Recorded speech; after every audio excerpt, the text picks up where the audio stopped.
Un vol spectaculaire de crypto-monnaies, estimé à 308 millions de dollars, a été attribué au groupe de hackers nord-coréen Lazarus.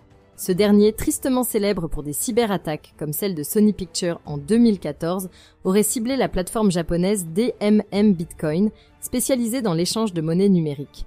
Les cybercriminels ont utilisé une méthode sophistiquée d'ingénierie sociale pour infiltrer le système se faisant passer pour un recruteur. Un pirate a envoyé un test de pré-embauche contenant un code malveillant à un employé de la plateforme. Cette manœuvre leur a permis d'usurper son identité, de pénétrer les systèmes internes et de détourner les fonds.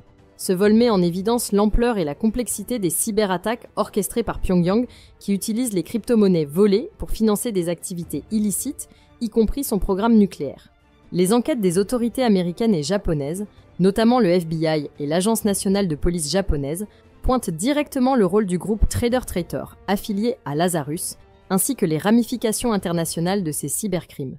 Le régime nord-coréen s'appuie sur une unité spécialisée, le Bureau 121, qui mobilise environ 6000 hackers opérant depuis divers pays, tels que la Chine, la Malaisie et la Russie. Face à ces attaques, la communauté internationale renforce sa mobilisation. Les autorités américaines et japonaises collaborent étroitement pour identifier les auteurs de ces actes et empêcher de nouvelles intrusions.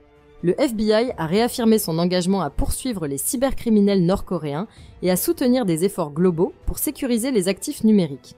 Cependant, ces incidents soulignent la nécessité urgente d'une réglementation internationale plus stricte, ainsi que l'amélioration des infrastructures de sécurité pour les plateformes d'échange de crypto-monnaies, souvent vulnérables face à ces attaques toujours plus élaborées. Ce nouvel épisode met en lumière les défis croissants liés à la cybersécurité mondiale.